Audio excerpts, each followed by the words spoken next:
With the success of survival horror finding its place on the original PlayStation, that produced some of the most memorable titles and iconic franchises ever seen within the history of video games, it would be the rise of the PS2 that would really put survival horror on the map. As the PS2 would become the greatest selling console of all time, that would expand its reach across the globe, opening the doors for new players to engage with the incredible selection of games that would be developed throughout its lifespan that would leave a lasting impression among fans looking for more. The PS2 would push the limitations and boundaries beyond what was capable on the hardware and expectations of the original console to allow for new ideas to be developed and tested further of what was thought possible during the early days of 3D games development. Looking back over the long history of horror games, we can see the evolution of many iconic gaming series that proceeded to change the course of the video games industry forever. Survival horror began on the original PlayStation and revolutionised the genre, setting the stage for future generations to adapt and expand on many ideas to create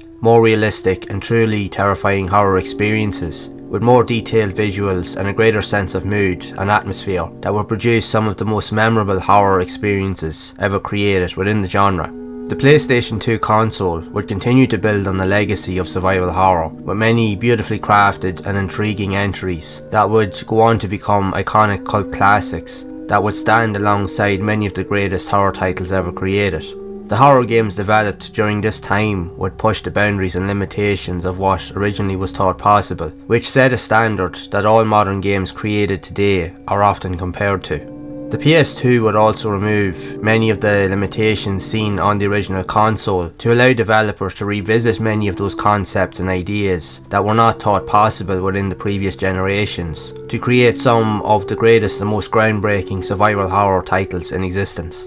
With two of the greatest survival horror franchises such as Silent Hill and Resident Evil expanding while hitting their peak during this generation of video games development, with more sequels and spin-offs that would only increase the desire for future consoles, fans and gaming studios to create even more intense and graphically superior entries with improved visuals and even more grotesque graphical scenes and imagery that simply was not possible on older gaming consoles and hardware. This generation would produce some of the most downright terrifying gaming experiences ever seen within the survival horror genre that scared players to the point of panic that stopped them from playing games entirely, as many of the titles scared people to their core that would leave a lasting impression for a very long time. There are many key elements that need to be looked at to see what made the games of this generation to be as memorable and scary as they are. So to understand these concepts, we must dive deeper into the lore and ideas behind these games that expanded on the events seen on the original PlayStation console that will continue to unnerve players in even more unexplored and visual ways that were never considered possible, but would present a sense of shock of what people had yet to witness. Gamers were excited about the possibilities and the many new ways in which they could be scared through the games they played, but nothing could prepare them for what was yet to come. It wouldn't take long for PS2 players to receive its first entry within the survival horror genre, only a few months after the console's release, to provide a glimpse of what was possible and what was still yet to come.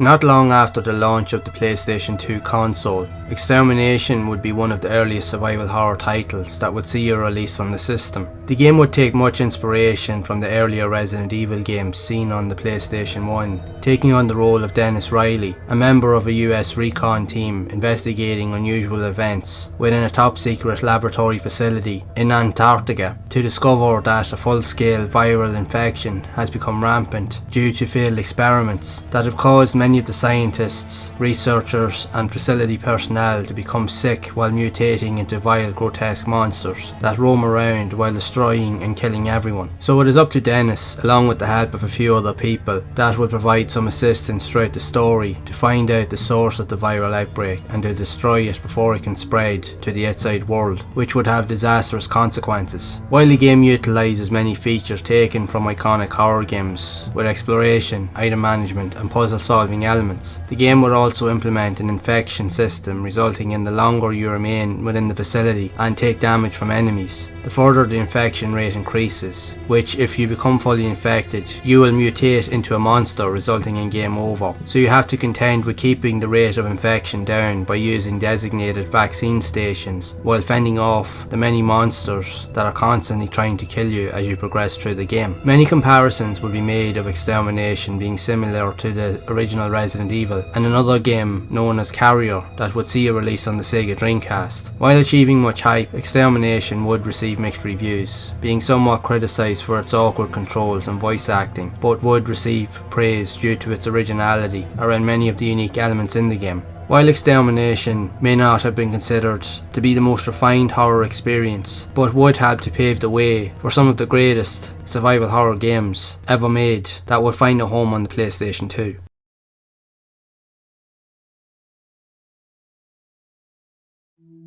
During the early days of survival horror, one series would set the foundations of the genre, bringing the elements of horror gaming to new audiences that would later be expanded on with the success of later titles such as Resident Evil and Silent Hill. But it was Alone in the Dark that started the survival horror phenomenon that would see great success in its early years, but would lie dormant until the early to mid 2000s, with the new Nightmare releasing on the PlayStation 1, Sega Dreamcast, Windows PC and later receiving a port on the PS2 that would be considered more of a reboot or reimagining of the series, gaining much popularity during that time with its atmospheric nature and gameplay elements, while not adding anything new to the genre, but would add some unique aesthetics, leaving fans wanting more. It would be a while before another entry would be added to the franchise, with another Envision with 2008's Alone in the Dark, or Alone in the Dark Inferno on the PS2 and Nintendo Wii, while the PS3, Xbox 360 and PC versions would allow for more open world gameplay elements. Both the PS2 and Wii versions would opt for a more linear approach, removing the free roaming gameplay that would maintain the same story plot seen in modern consoles at the time. The game would change its style, moving away from the fixed camera perspective of early titles to work on a third-person style that would allow for changing to a first-person mode where necessary. The game would also implement a crafting system to create weapons and items from materials found as you play, while making use of a unique healing system. With the more damage you take, the more extreme and more noticeable the wounds would appear on the character, resulting in having to use the appropriate healing items from sprays to bandages to stop the bleeding. The game's story reprises the role of Edward Carnby, who is suffering from amnesia following an exorcism by a devil-worshipping cult, leading him to not knowing his own identity. Edward must escape and later has to deal with the city of New York falling victim to earthquakes and opening up supernatural portals for evil monsters and entities to invade Earth. Edward must battle the demons while stopping the insane cult and putting an end to the disaster they have caused. The game would combine many unique features with obscure and unnerving elements, as enemies could appear from anywhere, leaving the player to never feel safe within the environment. Alone in the Dark remained dormant until 2015 with Alone in the Dark Illumination, a multiplayer variant that would be released with little success, but a new remake revisiting the original 1992 game is in the works, with aim to return to the roots of survival horror.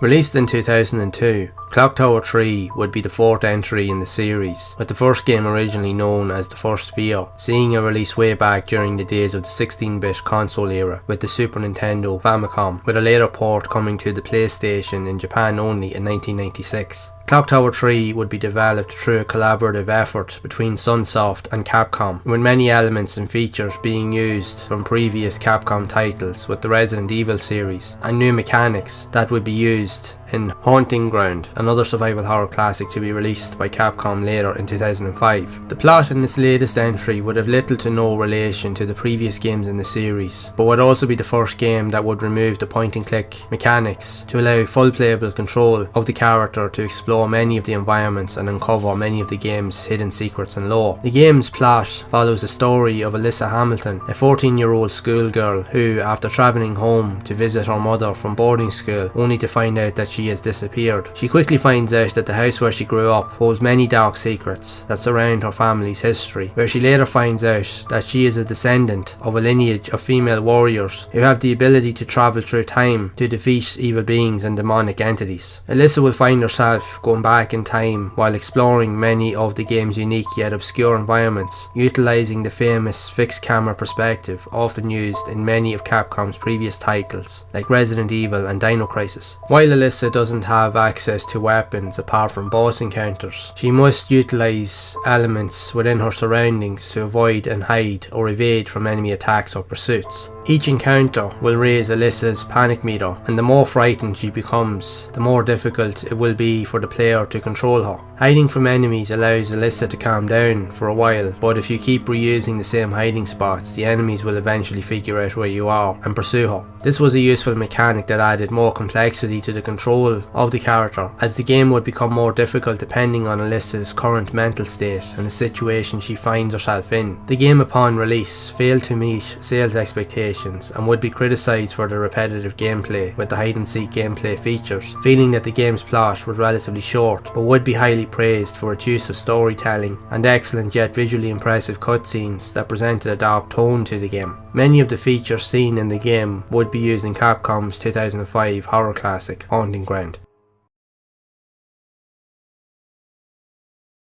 The Resident Evil series began life on the original PlayStation and quickly became a dominant presence within the video game space, while solidifying survival horror as its own independent genre that has become one of the greatest video game series of all time. Resident Evil and Silent Hill are the two most popular franchises within the genre, and any fan that wants to dive into the world of survival horror will mainly be referenced by both of these gaming mammoths over anything else in the video game industry. Resident Evil would produce many sequels and spin-offs over the years, continuing the story of the events that originally began with the first game, while also introducing new characters and storyline plots within later entries, while revisiting and remaking the original games to produce a more cohesive storyline plot throughout the series' long history.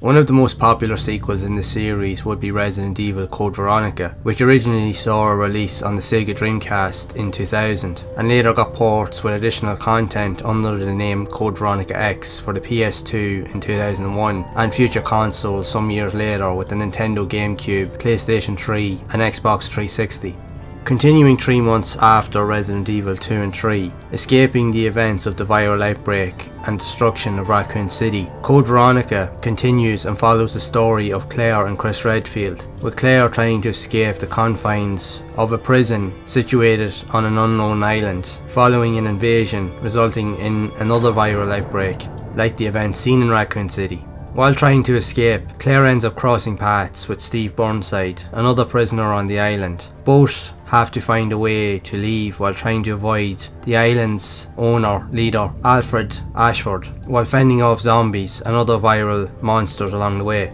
Claire would later cross paths with Albert Wesker, who was thought to be dead after the events of the mansion incident in the original game, who has caused the events, while looking for Alfred's sister, Alexia, to later find out that she is situated on another base in the Antarctic region. After acquiring a plane to escape, Claire and Steve think they are safe, but Alfred has other plans and takes control of the plane remotely to transport them to the Antarctic base, where they will have to find another way of escaping. Chris Redfield later arrives on Rockford Island looking for Claire, to soon discover that Wesker is alive and now has superhuman powers. Instead of killing him, Wesker decides to play games and leaves Chris to fend off many of the monsters left roaming around the island. Chris later tracks down Claire and they plan to leave, but also need to find Steve, who has been captured and infected with the T. Veronica virus by Alexia Ashford, who has awoken from her cryogenic sleep. Steve later dies, leaving Chris and Claire to work together to escape,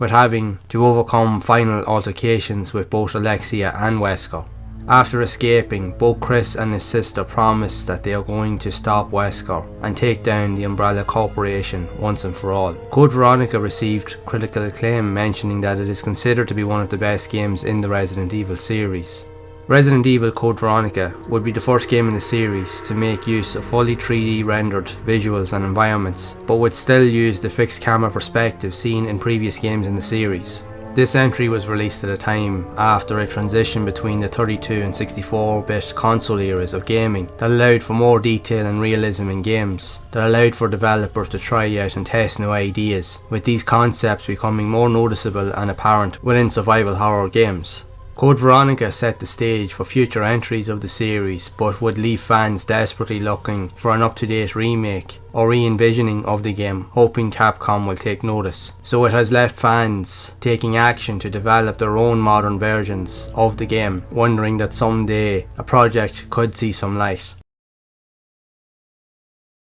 Beyond the success of Code Veronica, many spin-offs and sequels would be developed to add more lineage to the legacy of the franchise, one being another FPS light gun game with Survivor 2 that is inspired by the events of Code Veronica, but isn't actually a sequel, more of an arcade reenactment, using many elements from the original game, while seeing the return of the Nemesis from Resident Evil 3, which shows up at certain points of the game if the timer reaches 0 on many of the game's levels.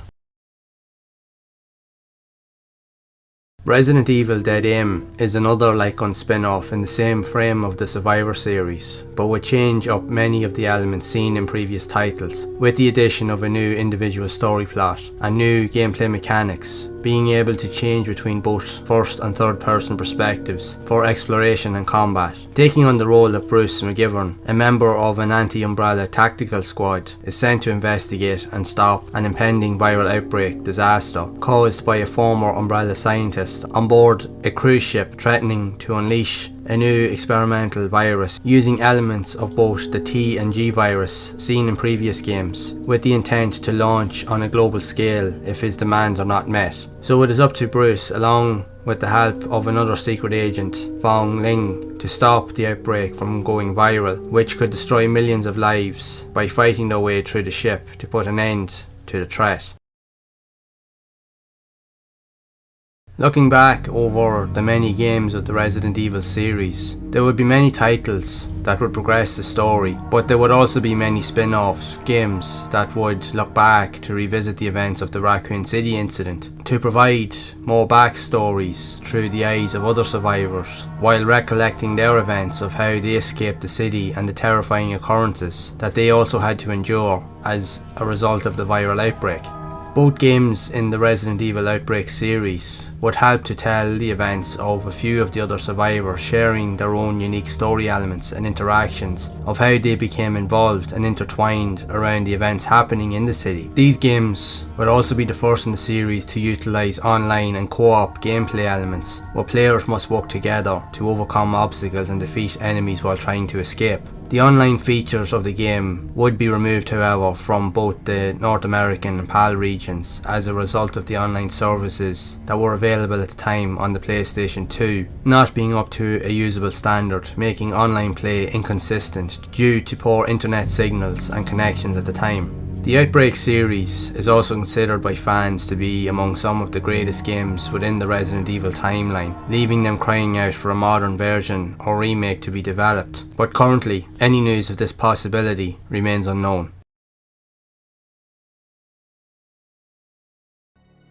Resident Evil 4 would see a release on the Nintendo GameCube originally in 2005, before being added to the PlayStation 2's lineup of survival horror games a few months later, and alongside Resident Evil 2 is considered to be the holy grail of the entire franchise. Resident Evil 4 is also considered to be the most ported game in history, with versions of the game being made available on all future consoles and mobile devices even to the current day, with the development and re-envisioning of the game's story being remade to tie all of the events of the current remakes and storyline together. Like Resident Evil 2, the fourth entry would go through a troubled early development cycle, not being sure where to take the ideas being worked on at the time to provide a way to progress the lore even further. The game's development would eventually take a different turn and would remove the renowned fixed camera style with a new over-the-shoulder third-person action perspective that would revolutionise the way games are designed and played today within the games industry. No other game has been considered in history to have made such a change while having such a huge impact on the future of gaming for its time. Resident Evil 4 would go on to set the standard for every single over-the-shoulder shooter game we see being made today that, like the first game in the series, managed to create its own subgenre within the industry. Many of the elements would carry over from previous titles, but would focus more on action-style gameplay, taking on the role of Leon S. Kennedy, now a military secret agent and one of the survivors of the Raccoon City incident from Resident Evil 2, where he is tasked with rescuing the president's kidnapped daughter that is being held by an unknown group within Europe. Upon arrival, Leon is overrun and attacked by many of the village's inhabitants, only to later discover that they have been infected by a parasite known as Las Plagas that can control the hosts and mutate them at will into hideous monsters. It is quick from the offset that Leon isn't up against mindless zombies seen in Raccoon City, but something much worse. Leon himself becomes infected with the parasite, so he has to figure out how to stop the spread of the infection, both with him and Ashley, the president's daughter, and to stop the madness that ensues. Resident Evil 4 is considered to be one of the greatest games of all time that changed the style of video gaming forever. Every single over-the-shoulder third-person shooter you see today have all taken most of its inspiration from this iconic game. During the development stages of early Resident Evil games on the original PlayStation, there were many ideas and concepts that had initially been planned to be used as gameplay features by Capcom to create unique and involving experiences, but would have to be removed or put on hold due to the limitations of the console's hardware of the time, leaving many of these elements to never be seen in games until the evolution of future consoles. Fast forward to the 6th generation of consoles and that of the PlayStation 2, and now many of the concepts would see real potential as game developers would no longer be confined or restricted to many of the limited factors of earlier consoles, leaving opportunities to revisit these ideas to create more in-depth gaming experiences. Since the Resident Evil series began taking a different approach to survival horror on later consoles, many of these shelved ideas were too important not to be used, leading Capcom to develop new IPs and gaming franchises to utilise these elements to full effect. Games like the Onimusha series would be a direct result of these ideas that would expand beyond the elements of traditional survival horror to incorporate mystical elements and more intricate close combat mechanics, with the use of mixing gunplay and sword fighting styles to allow players to adapt their play styles depending on the weapons they would choose to use during play. Onimusha's concept originally began back in 1997 with the intention to create a ninja-style spin-off using many features from the Resident Evil games, but would eventually be cancelled and the main ideas would later be moved forward towards the next generation of consoles with the PS2. Onimusha Warlords would be the first game in the series to utilise many elements seen from Resident Evil, but would bring it forward to the next generation of consoles that would rely on hack and slash mechanics instead of just using gun combat. The plot would follow Samanosuke Akechi, a samurai warrior fending off demonic entities and monsters alongside his partner, a ninja known as Kaede, while trying to save survivors along with a princess who is being held captive by a possessed overlord, Nobunaga, who after being killed in battle made a deal to sell his soul in exchange for immortality to rule the region and then the world. The game would be set during the Japanese feudal era, with many throwbacks and visions of elements that would be reflective of that time period. While the game presents many unique horror and atmospheric elements, it would focus more on action compared to a more slow-paced style seen in previous survival horror entries from Capcom, but would still become one of the best-selling and most popular games on the PS2 that would see a number of sequels, with Onimusha 2, Samurai's Destiny, and Onimusha 3, Demon Siege, that would reprise the role of Samanosuke Akechi, travelling to the future to stop the occurrences of evil beings from taking over the modern day world. These sequels would retain many of the popular gameplay elements seen in the original game. The series would receive a number of spin-off games before laying dormant for many years, with an eventual remaster of the original game for the PlayStation 4 and modern consoles in 2019. Onimusha would provide much inspiration for many other hack and slash style games seen on the PS2 and later consoles.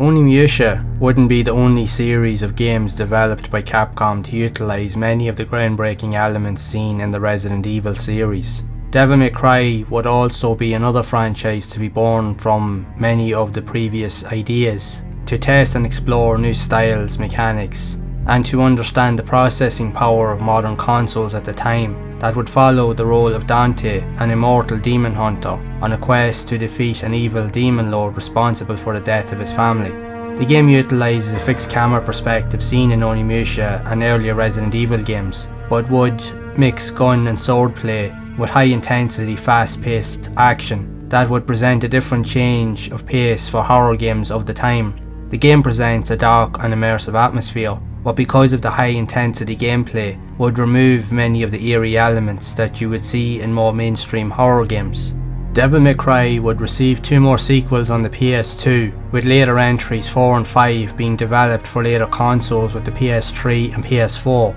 The game originally began life as an early concept for Resident Evil 4, but due to the fast-paced nature and high difficulty of the game, left the developers feeling that it wouldn't be a suitable entry for the franchise, instead rebranding the concept into the Devil May Cry series, which has become one of the best-selling game series on the PS2, with multiple sequels and remakes for modern consoles over the years. The Devil May Cry series is considered by many to be among one of the greatest gaming series in the video games industry.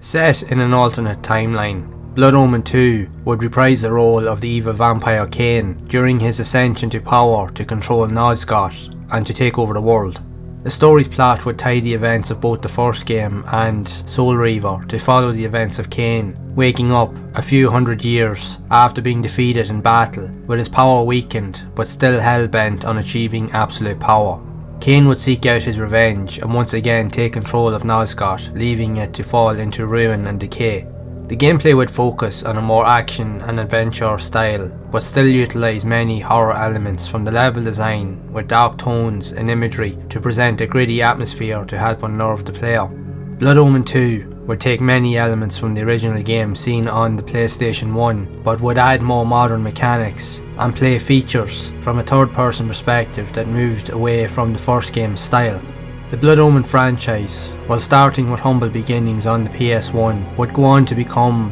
one of the most popular gaming series of all time.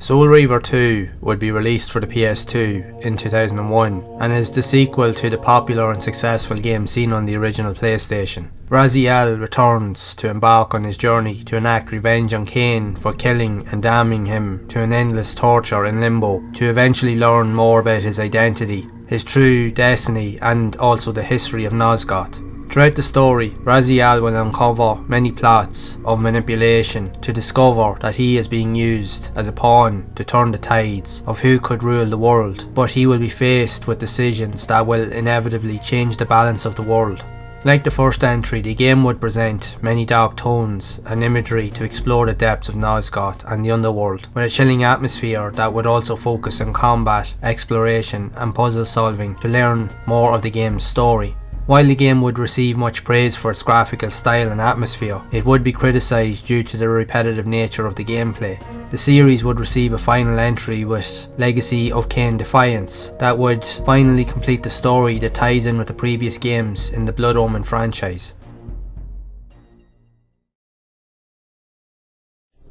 Phase Paradox is a horror adventure game that saw a release for the PS2 in Japan only in 2001. It follows the story of different characters trapped on board a space station that has been heavily damaged after an explosion, shutting off many areas, leaving it almost impossible for crew members to escape. While trying to escape, aliens and other monsters begin to appear in and around the space station, adding more tension to the experience. The game utilises survival horror elements with puzzle solving and exploration, all set within pre-rendered background style environments made popular with earlier horror games seen on the original PlayStation. The game uses interactive movie sequences for its combat elements, which provides a very different aesthetic to the typical horror experience seen within video games. These elements would later be seen in games such as Indigo Prophecy and Until Dawn. Phase Paradox is quite an unusual game, and since it was only released in Japan, it is also quite rare and unknown to many gamers.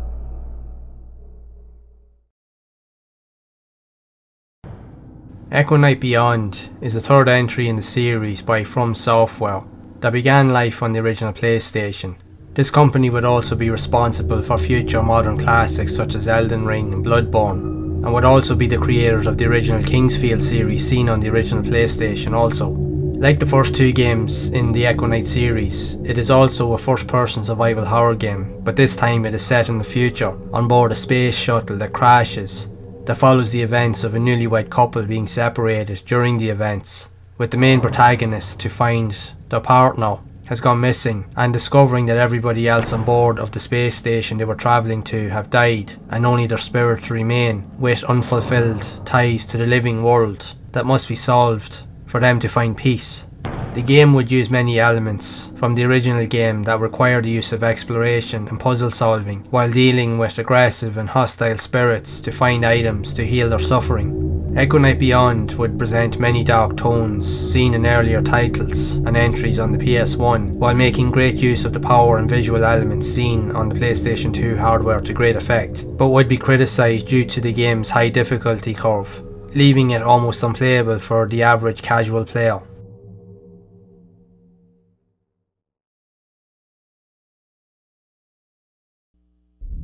Kuon, a very rare survival horror game released for the PS2 in 2004 that follows the story of multiple characters surviving events in an old Japanese manor, haunted by demons and other monsters while investigating the source of the occurrences by solving puzzles and defeating monsters while trying to stay alive. The game would take many ideas and inspiration from dark narratives based on Japanese ghost stories. Kuon's plot follows the journey of three characters. While investigating the old manor, characters must fend off monsters that are created from parasites known as silkworms that are being used to resurrect the dead. Each of the characters have their own selection of abilities and must perform magic spells and rituals to defeat the monsters and spirits that haunt the manor.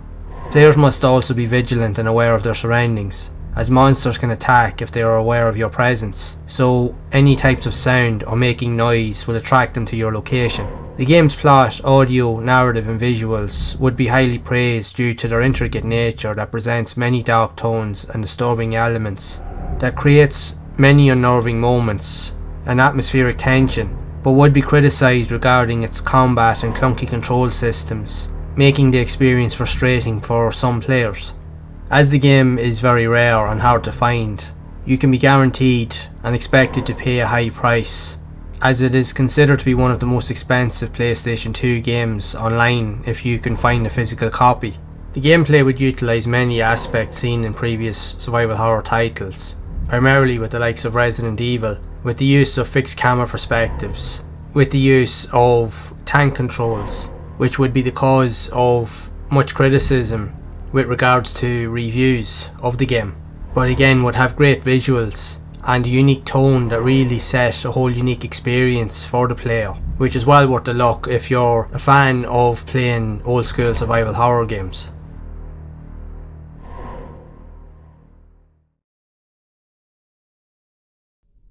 Forbidden Siren, simply known as Siren in other regions, is an immersive survival horror game series where the game's plot revolves around a group of interconnected characters desperately trying to escape and uncover the many truths behind a series of events where they have all been victims of a supernatural disaster set within a fictional Japanese town called Hanuda. Each of the survivors will have intertwining stories that will affect other characters' progress and outcomes, and have a direct impact towards situations at later stages of the game, which can result in the game's many possible endings to determine the fate of the survivors and of the town. Each of the survivors also possess a unique ability to see in real time the surroundings of other characters and enemies that you will cross paths with throughout your journey. The town has been cut off completely from society and is surrounded by various rivers and lakes where the water has turned into an unknown red liquid, resulting in many of the town's inhabitants being infected by an unknown affliction, resulting in them being transformed into a zombie-like state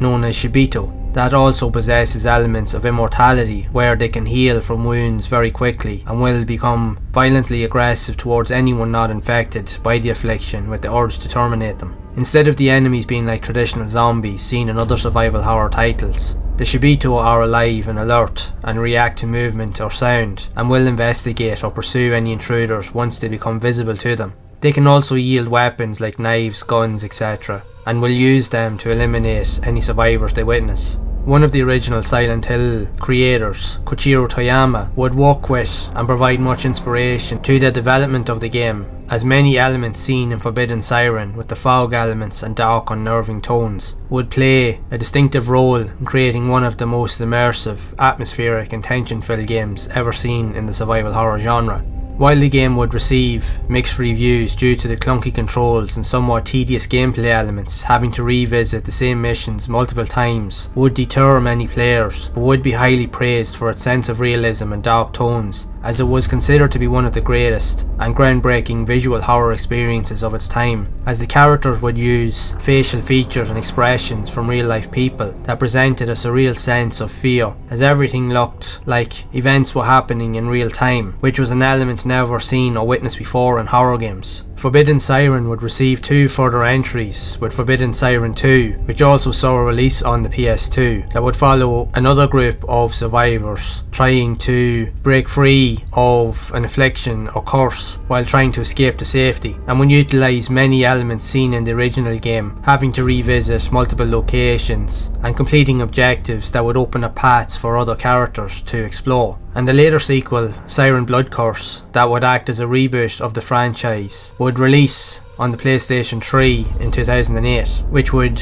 try to retell and reenact the storyline. The Forbidden Siren series is considered to be among the most unnerving and scariest survival horror games of all time, that has inspired many modern iterations and fan-made indie games like Dreadout to be developed, which you can also find on various gaming websites and marketplaces such as Steam.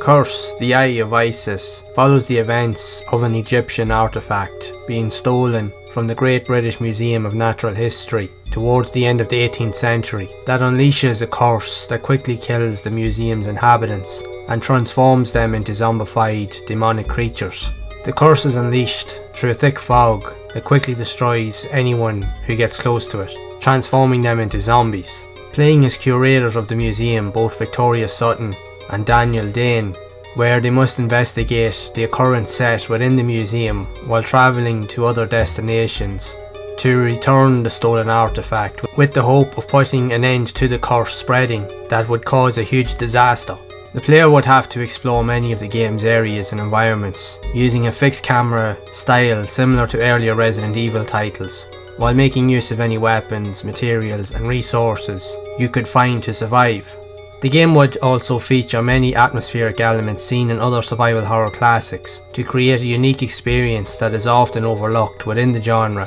but offers many hair-raising moments that will intrigue horror gaming fans but would be overlooked due to many of the game's glitches and features that would sometimes hamper the experience for many players. The game is among many of the long-forgotten entries within the survival horror genre that plays quite differently compared to its more popular counterparts, but is still worth exploring to see how horror games would have looked like through the perspective of an older Gothic era.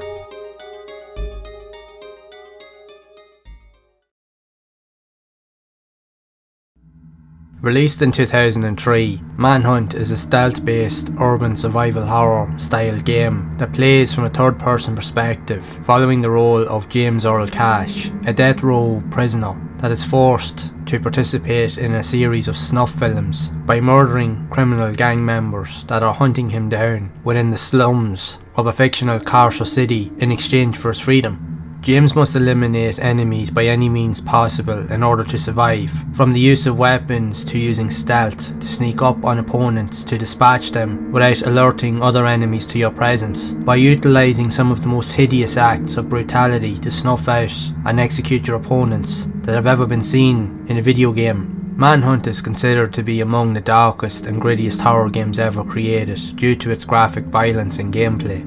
Due to the high levels of graphic violence depicted in the game, it would cause much controversy across the video game industry and would be banned in many countries, deeming it too violent to sell to the public. A sequel would be released a few years later with Manhunt 2, which would also receive much controversy, mentioning it to be even darker or more graphic in nature with its violent acts when compared to the original. The Manhunt series is among some of the scariest and most violent games ever seen in both the survival horror genre and video games industry, as it crossed boundaries in ways that would not have been considered before, fearing that the games have led to many of the heinous acts of violence seen in today's society and throughout the world. The series would also provide the inspiration for many future survival horror and indie titles to explore many of these boundaries, to also create even more terrifying and truly violent gaming experiences in recent years.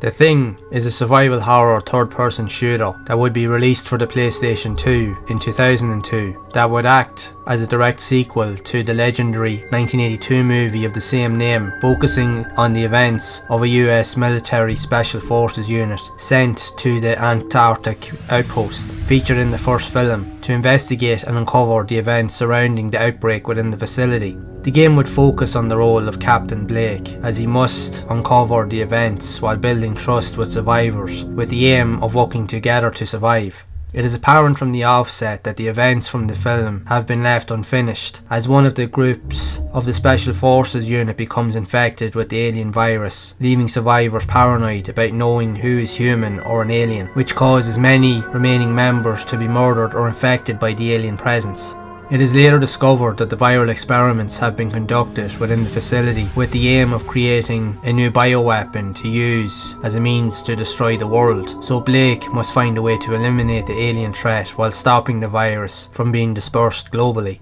The game, while it is an action-focused third-person game, it provides many elements of survival horror with very dark tones with a chilling ambience to make the player feel on edge throughout the experience. Many of these elements would make use of a unique trust-based choice system that requires the player to interact and engage with other members in either a positive or negative way, which can affect the mental state of other survivors. That can result in them working with you or attacking you, thinking that you are an alien, so the choices you make will have severe consequences. The game would receive favourable reviews among critics while being classed as a commercial success, while also noting it to be one of the scariest and atmospheric games seen in the survival horror genre.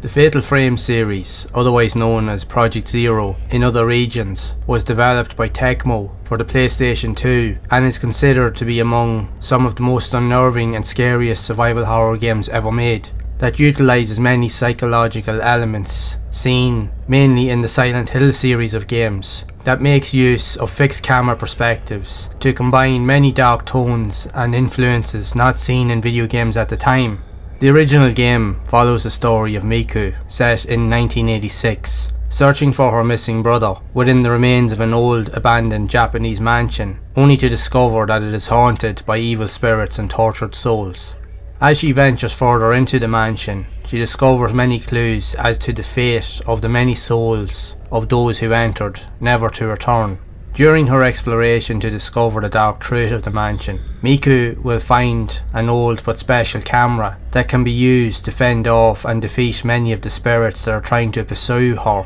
to later understand that the events seen were the cause of a sacrificial ritual held in the mansion that allowed many evil spirits to escape from hell. Depending on the difficulty you choose, would present different endings to the player, with the first ending being related to the third entry in the series. 2 sequels would be released on the PS2, with Fatal Frame 2 Crimson Butterfly and Fatal Frame 3 The Tormented, with future entries being added to modern consoles. These sequels would use many elements from the original game, where exploration, storytelling and the use of a camera would be the main focus to defeat enemies to progress the story's plot. The Fatal Frame series is considered to be among one of the scariest, most atmospheric and unnerving series of survival horror games ever created, that has provided the inspiration for many modern indie and mainstream horror titles that can be seen on various gaming platforms such as Steam, itch.io and on modern consoles. Fatal Frame 2 Crimson Butterfly is also considered to be the best game in the series, and one of the scariest survival horror games ever made.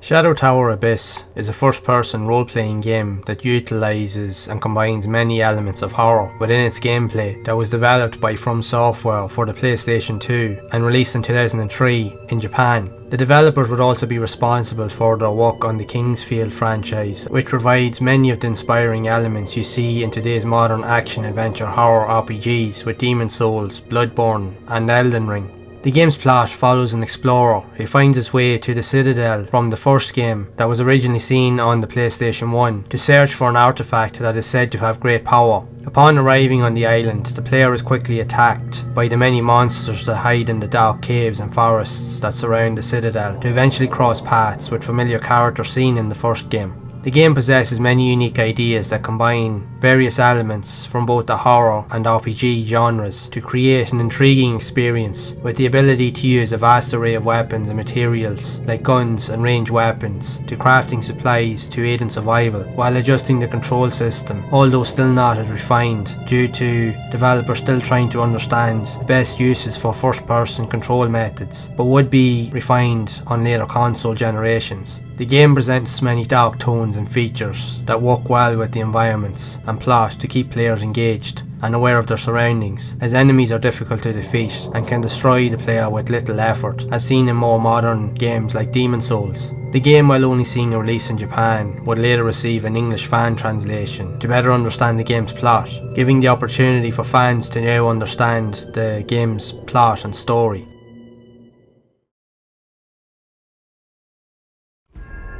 Obscure, released in 2004, and follows the story of a group of high school students who find themselves locked in their high school overnight, where they try to investigate the various strange occurrences and disappearances of some of their friends. They later discover these strange events are being caused by a series of experiments surrounding demonic entities, while infecting many of the students, resulting in them mutating into hideous monsters that can only be destroyed by sun or daylight. The game would build on many popular themes and ideologies of society and culture in the mid-2000s, and it would be one of the first ever survival horror games to incorporate co-op elements into the gameplay, where you could play with a friend as one of the other characters in the game. If a character dies at any point, you would continue the game with the remaining characters to progress through the story, which has a unique element not seen in many games before that kept you on edge, as you would be responsible for the survival of each character. This would also play a major role in how the story progresses, which would result in many of the game's possible endings. A sequel with Obscure: The Aftermath would focus 2 years after the events of the original game, with some of the original characters trying to adapt to life following the horrific events they witnessed, to later find out that similar events are taking place within another school, with students becoming addicted to a drug that is infecting them and turning them into monsters. So players must take on the role of characters from the school, like in the first game,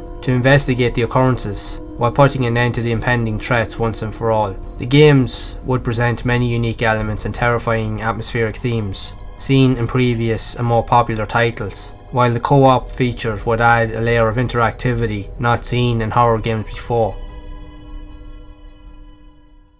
The Suffering is a horror shooting game that combines both third and first person elements to provide an immersive experience for players, centering around the story of Torque, a death row prisoner convicted for the murder of his wife and 2 children, which he possesses no memory of committing. Not long after arriving at the prison, an earthquake hits the island, resulting in evil spirits and demonic entities being unleashed, causing chaos and devastation across the prison. After being freed, Torque must battle with his own personal demons, while trying to survive the onslaught of the monsters that are appearing all over the island. The game utilises many choice-based features that will affect the outcomes of later sections, resulting in many of the game's possible endings. Torque can move between first and third person camera perspectives at will for more immersive gameplay, while also having the ability to transform into a monster to defeat other enemies, and the more attacks and damage you inflict, the stronger the monster becomes, which also unlocks more abilities and more graphic ways to eliminate monsters. A sequel would be released in 2005, with The Suffering Ties That Bind, continuing the events of Torque's journey to uncover what really happened to his family. The game and its sequel would be considered a commercial success and would be classed as more of an action horror series due to its more fast-paced gameplay, but would still be remembered as a classic horror series that presents a great mix of action and scares to keep players alert while exploring many of the game's areas and secrets.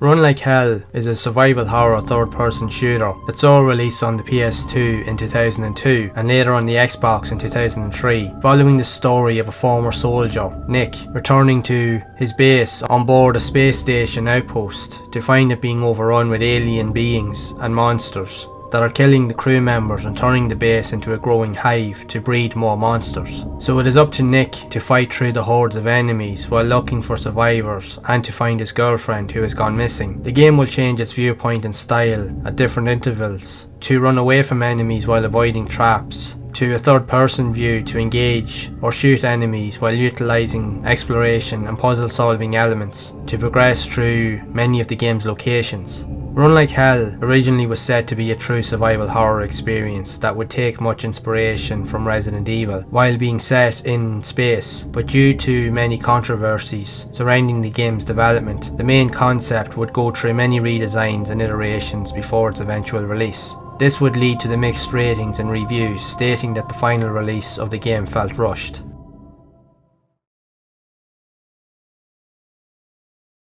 The X-Files Resist or Serve would act as a spin-off during the 7th season of the iconic 90s TV series that reprises the roles of FBI special agents Fox Mulder and Dana Scully, investigating the occurrences surrounding a series of mysterious deaths in the Colorado region to discover that an unknown artifact is being used to resurrect the dead that leads them to events in Russia to discover a spaceship that crashed on Earth over 100 years ago. Players take control of both Mulder and Scully throughout their own story campaigns, leading to different locations to investigate and uncover the events surrounding the unusual occurrences of the dead being resurrected. While they take different paths, their stories intertwine with the main events happening within the game, while searching for clues, solving puzzles, and trying to survive the many terrifying elements and attacks from relentless undead creatures. The gameplay takes many elements while using a very similar playstyle to earlier Resident Evil games, utilising fixed camera perspectives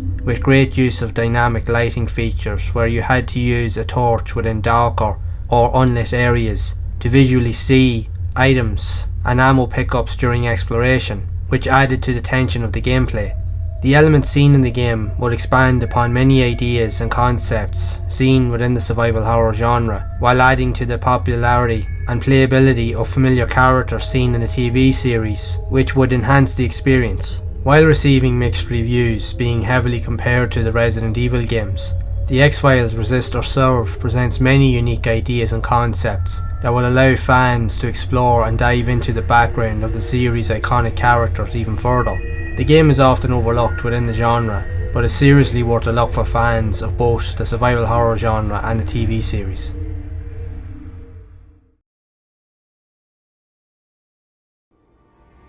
Michigan Report from Hell is a first-person survival horror game released in 2004 in Japan and later in 2005 in Europe. The plot follows a news crew from a fictional TV network that focuses on investigating unusual occurrences and paranormal activity. The player takes on the role of a rookie cameraman accompanied by a sound engineer and a reporter who have been sent to investigate a mysterious mist that has descended over the city to look for clues of its origin. Not long after the arrival, the reporter is attacked by a monster, leaving the other crew members to flee and escape. Later on in the game, a new reporter joins the team and they find out that the mist is transforming people into hideous monsters, so it becomes apparent that they must find the source of the outbreak if it is to be stopped. They later discover that the events of the mist is caused as a result of an experiment that was conducted to create a new bioweapon, but somehow got leaked, causing the destruction of the city. This leaves the crew desperately trying to find a cure to the virus, while also trying to escape.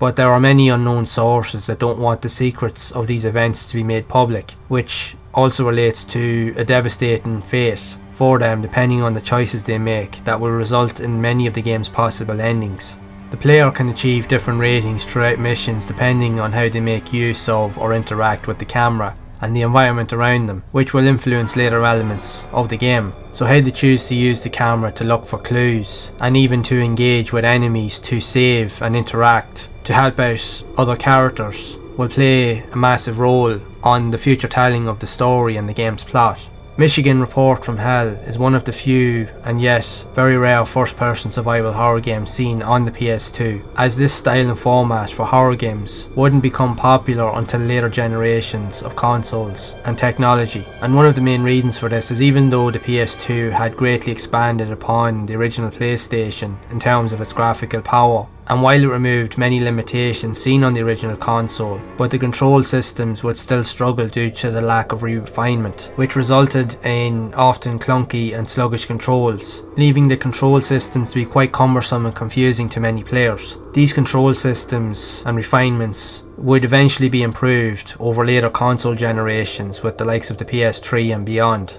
Michigan Report from Hell, while receiving mixed reviews, is also considered to be among some of the most underrated survival horror experiences of the PS2 era, as it presented many unique ideas and concepts, but would be overlooked due to the game's shortcomings and clunky control systems, but would provide much inspiration for many modern horror games of recent years, such as Outlast, among others, as the gameplay is focused mainly through the use of a camera while utilising the first-person perspective. These ideas have become more refined in recent years due to the advancement in technology, which has allowed for creating more immersive experiences within survival horror games.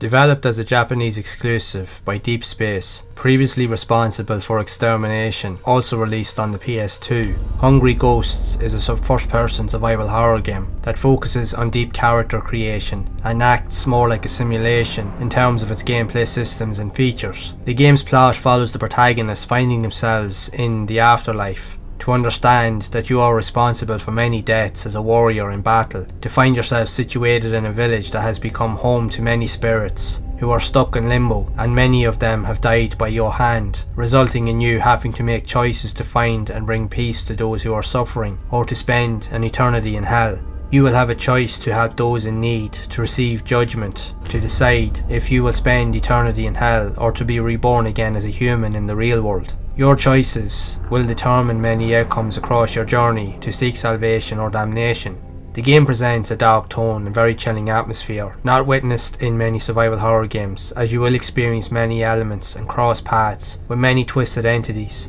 throughout your journey that presents a truly terrifying experience and atmosphere. Due to the game's mature nature and content, it has somewhat faded away into the category of forgotten video games, leaving it unknown to many within the survival horror genre.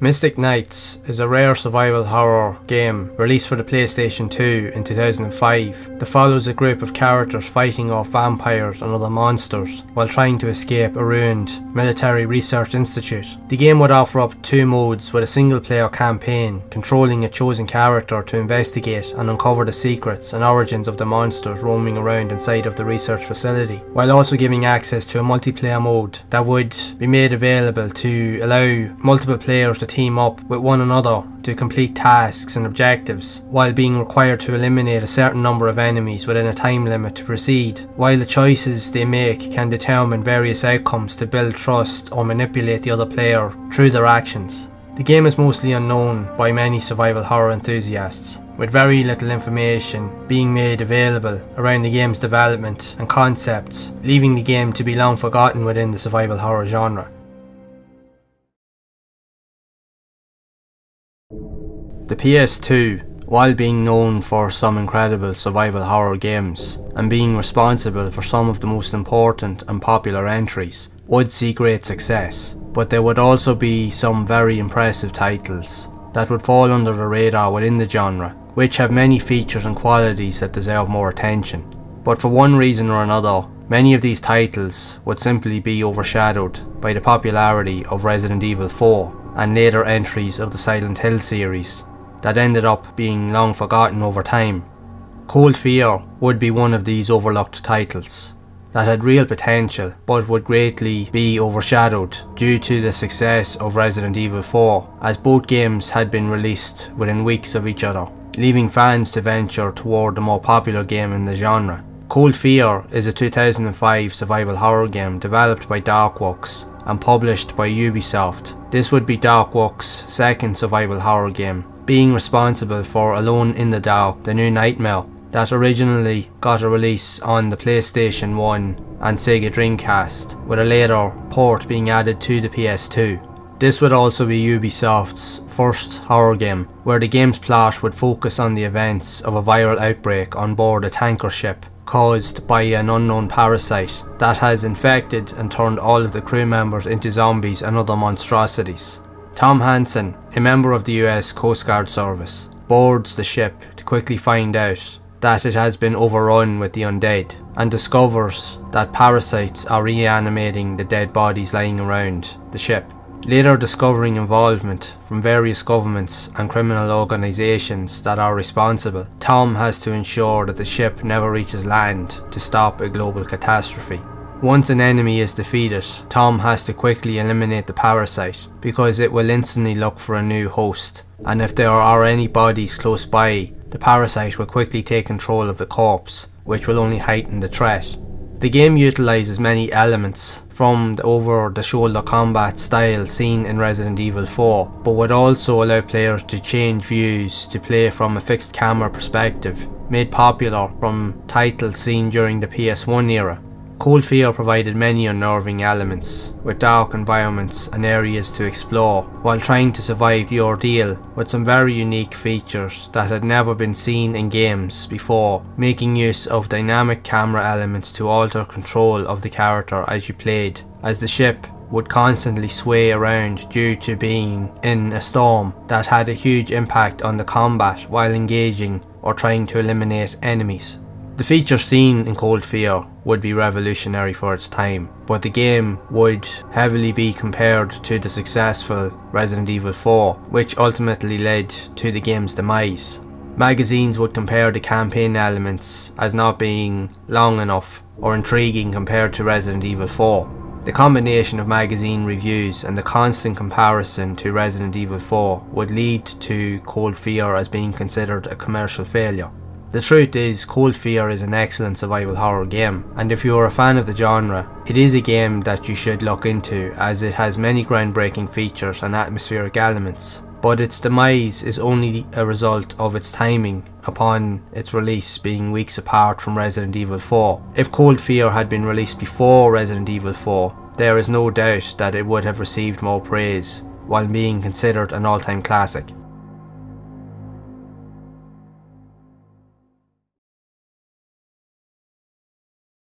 During the 6th generation and PS2 era of gaming, Capcom at this point had become a powerhouse for games development, with a multitude of IPs and franchises being born on the system that would achieve great success, becoming some of the greatest games of all time. There would be a number of games developed, however, that wouldn't reach the same heights of success, but would still achieve a large cult following that would also expand the regions of the survival horror genre far and wide, that are still fondly remembered and talked about to this day. 2005's Haunting Ground, also known as Demento in Japan, would be considered among many to be one of the greatest survival horror games ever made, that managed to touch on many aspects never witnessed in horror games before. The game would delve into many themes, such as philosophy, psychology, alchemy, spirituality and religion, while focusing on the character's vulnerability, which set a tone not seen or discussed in video games before. The game follows the story of Fiona, a young teenage girl who has been captured and held in an old castle following a car crash, to find out that she is being held against her will,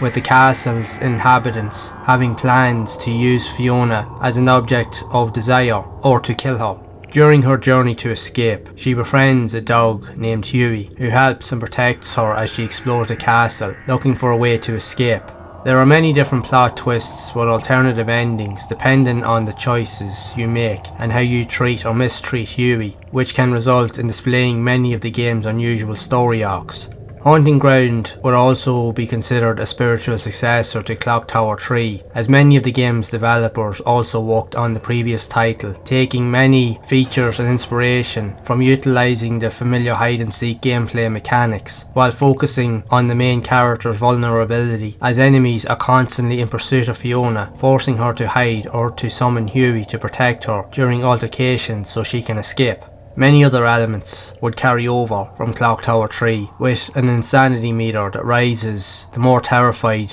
Fiona becomes, to a point that it can affect the ability to control the character, making it more difficult to move around the game's environments that will heighten the tension as you play. The game is played from a fixed camera perspective seen in many of Capcom's previous survival horror entries, and while the game received mixed reviews, it would be praised for its visual presentation, mature themes and subjectivity of the main character, which would only solidify its cult status within the survival horror genre.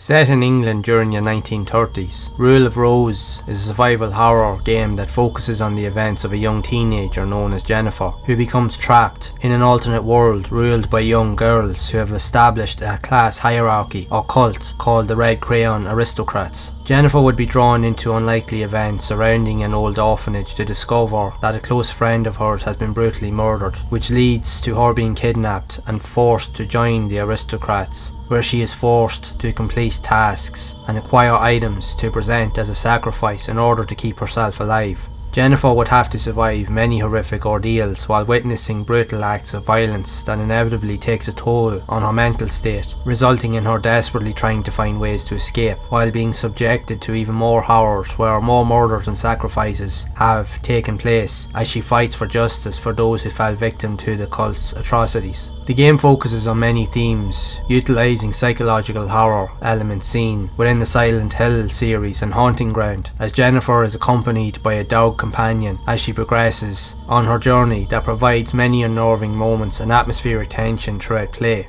Prior to the game's release, it would spark much controversy throughout many regions, stating that the game's subjective themes and grotesque nature of brutality would not be deemed suitable for players, which would result in the game being banned in many countries, allowing the game to only see a release in a selection of regions, increasing its rarity, and is now considered to be one of the most expensive and sought after survival horror games within the video game industry. While the game would be surrounded by much controversy, it would receive mixed feedback, criticising the game's puzzles and sluggish control system, but would be praised for its unique tones, visuals and setting. Rule of Rose, like many other survival horror games during the 6th generation, would be considered an underrated classic in terms of its ideologies and gameplay styles, and due to these ideas, the game would also provide much inspiration for many future survival horror titles that you see on modern consoles, even to this day. Like the PS1 before it, PlayStation 2 produced many memorable titles that made a huge impact on the genre, but there would also be many other titles that would often be overlooked, that would also help to inspire future generations of horror games development, with many ideas that would become influential to many modern gaming and indie titles that we see today.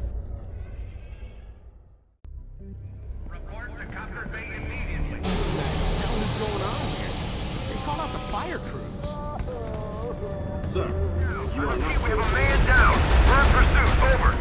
They keep charging us. We're barely holding on here. Cavalry is link up with our Delta team. Incoming!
How about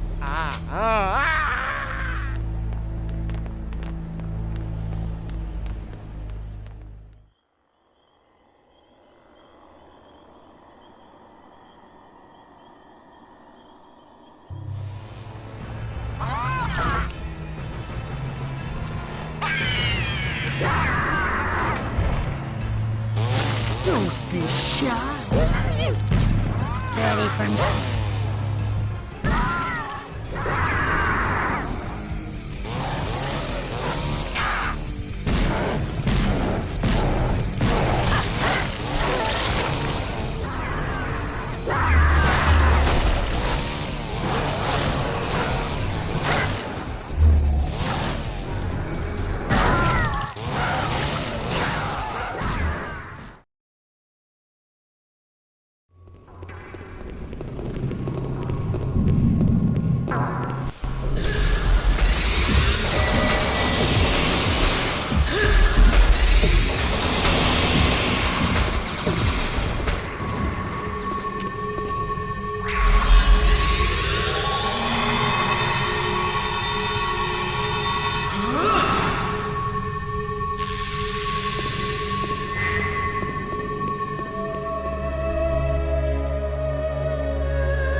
What is this place?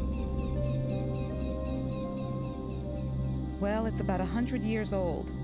Something happened and it's been abandoned for the last 10 years or so. Something happened.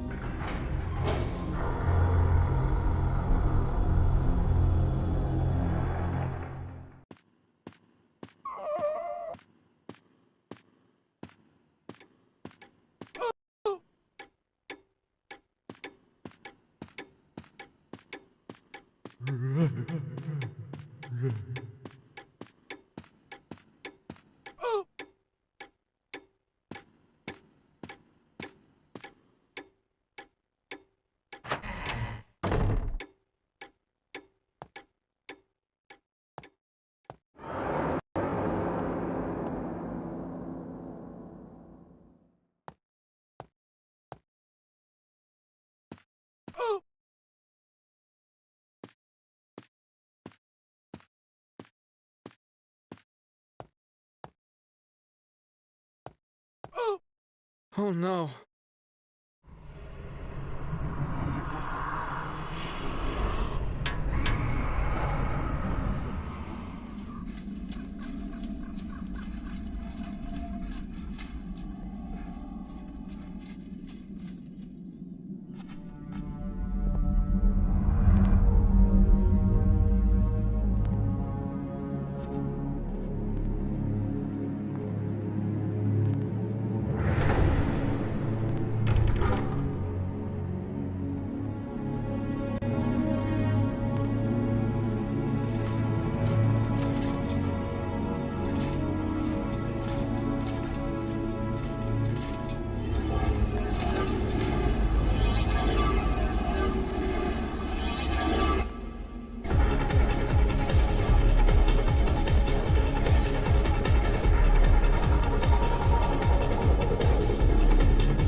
this no...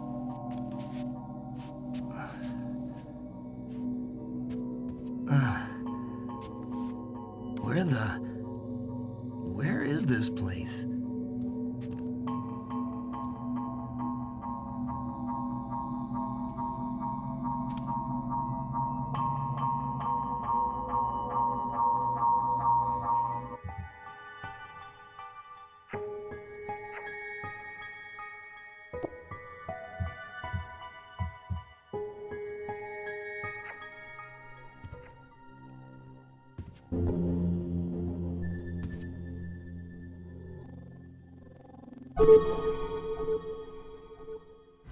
Whoa! Huh.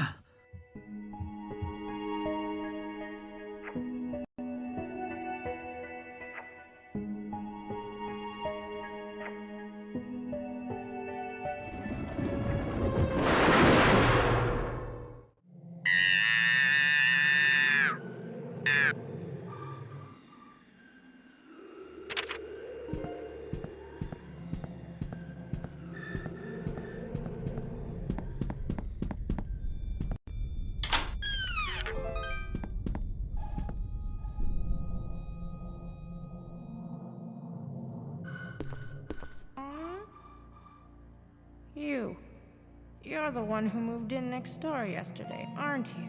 I need to talk to you.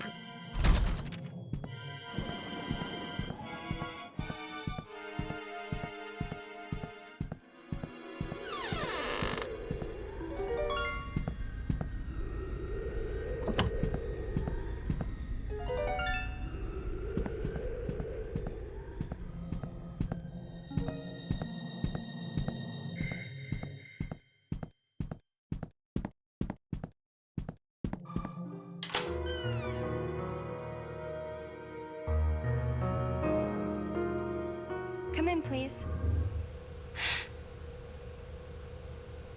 I finally got through. Finally, my efforts pay off.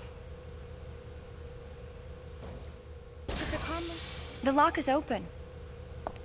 Saved at last. A real head case security guard locked me up in there for over an hour. Jeez. I didn't know what was gonna happen.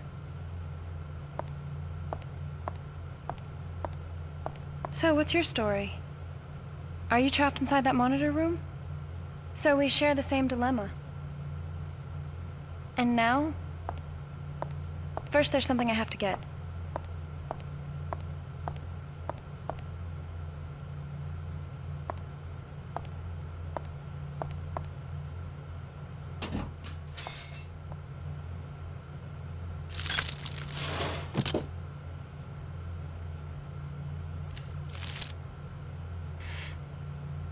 Here it is.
Good night, guys. See you next time. See you, buddy.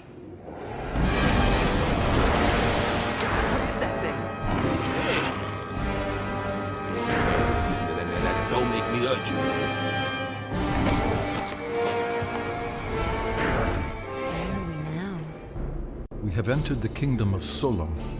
Time stands still in the four realms connected to the Nexus. In this realm, it is eternal. Aha! Back, mangy curs!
Taker of souls, Lord of Deadside, the Shadowman.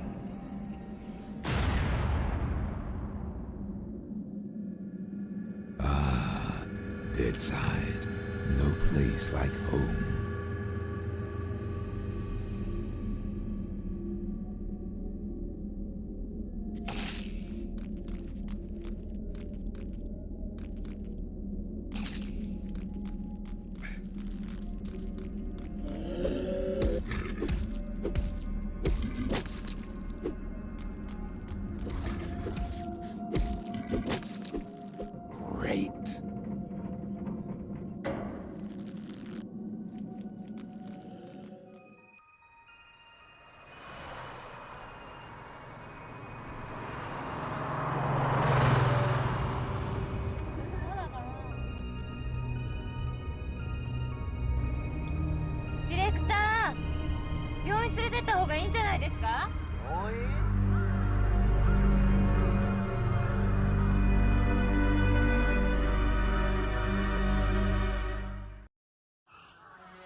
have often drawn inspiration for the more chilling of my tales from my own experiences as a young man living in Louisiana after the Civil War. Or the story of Ezekiel Halloway. That I have not dared tell. Turn on the lights and undo his spells. While not all of our foes fear the light, it will weaken the lesser evil spirits and force them into hiding. Once found, these shriveled souls can be chased.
アイナ、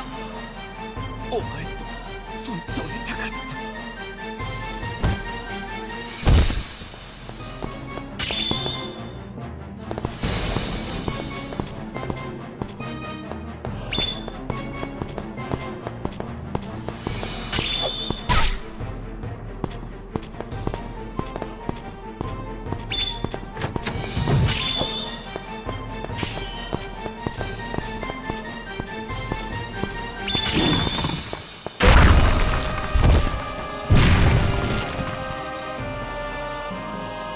俺にどうしろって言うんだよ。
Many of these often overlooked or unknown titles would utilise many noticeable features and gameplay elements and mechanics that provided unique experiences often seen in modern games today. These titles would range from budget entries to higher quality offerings that would vary in quality as the PS2 during its lifespan would open up more opportunities for smaller development companies to present their ideas and unique visions to fans of the survival horror genre. The 6th generation of consoles is also considered to be one of the best eras for survival horror, as like the previous generation before it, especially with the original PlayStation, allowed for many ideas and experiments to be created with games that allowed developers to push the boundaries of what was never thought possible, to create truly epic and unnerving experiences that have helped to pave the way for many future titles that would achieve great success. So it is worthwhile revisiting these titles to experience the ideas and concepts that would prove to be a huge inspiration and influence to many future titles seen on later consoles like the PS3, Xbox 360, Nintendo Wii and beyond.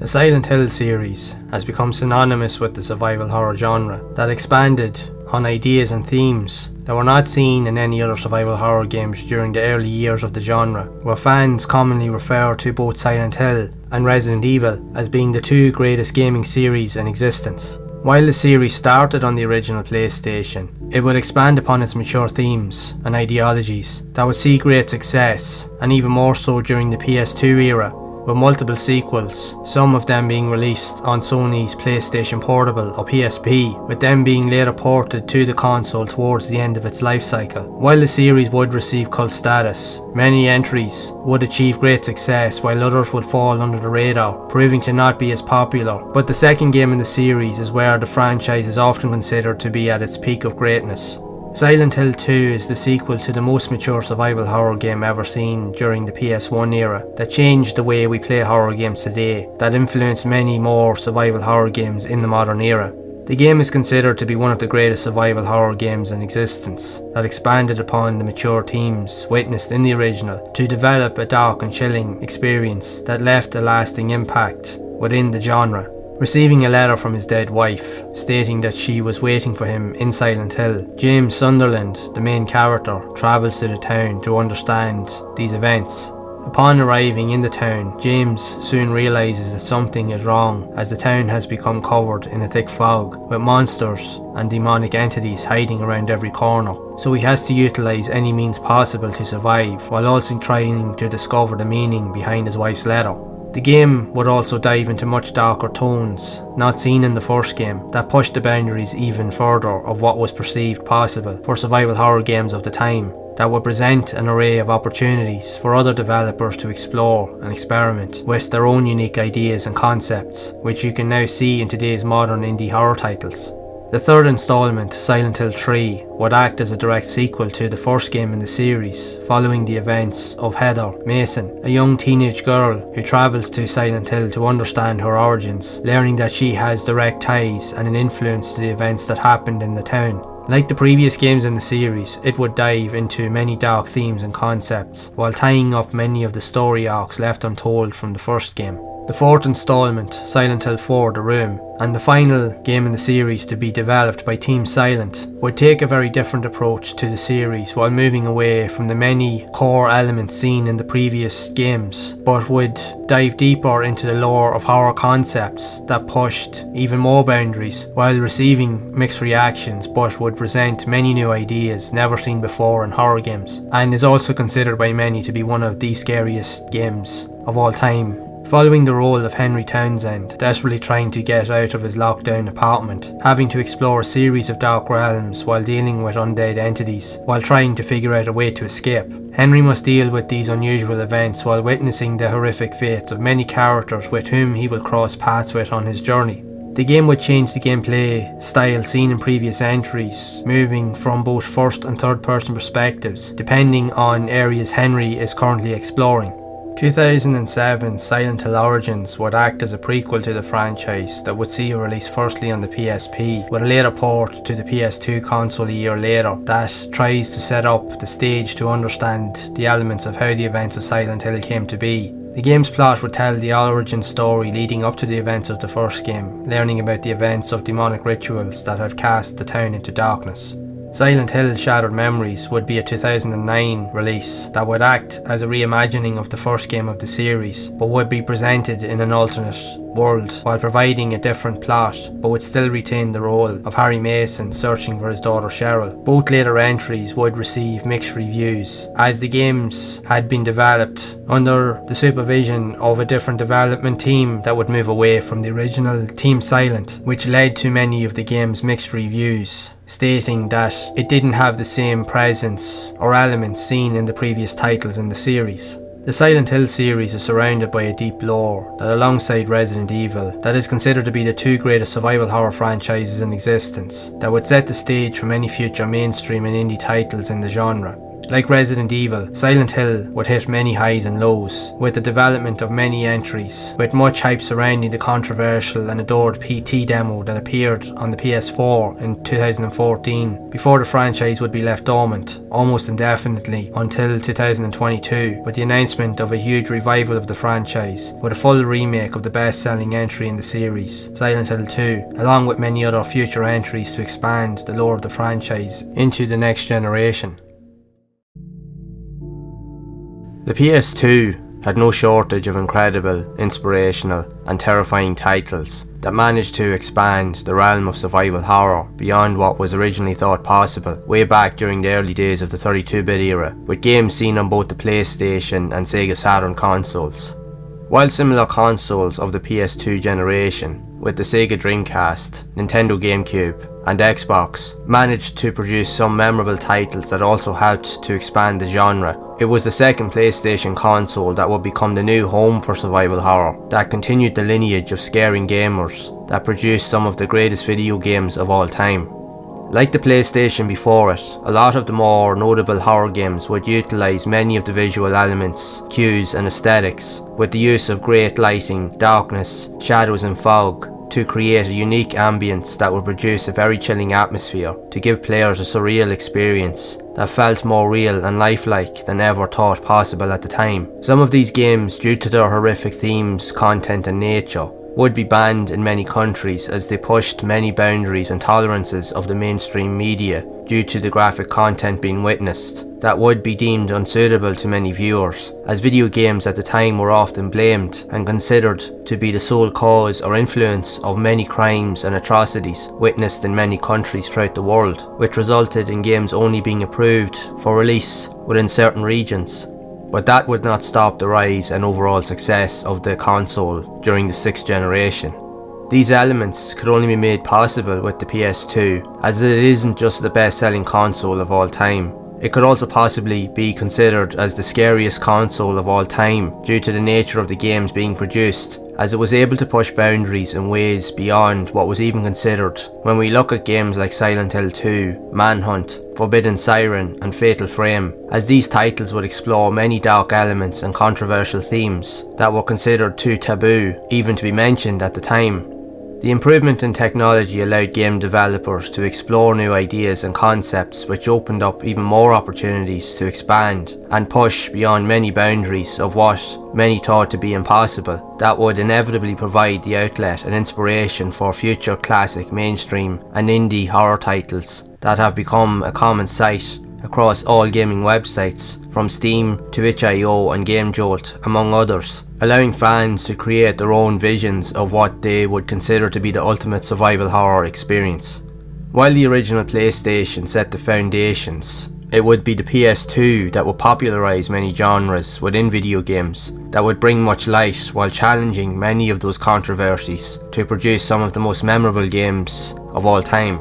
The PS2, while being part of the 6th generation of consoles, is considered to be the greatest era for survival horror that has helped to inspire many of the games we see today. The early PlayStation console set the standard for survival horror and created a legacy that left many wanting to cash in on its success. This wouldn't be the end, however, but instead provide the fuel and inspiration for many developers and household names to rise while breaking free from the limiting factors of more mainstream companies to set up their own independent studios, to have more flexibility and freedom to create some of the scariest and most iconic survival horror games of all time, which you can find out more about by checking out this next video, which utilises many ideas seen from previous generations while also extending its reach far beyond the PlayStation era.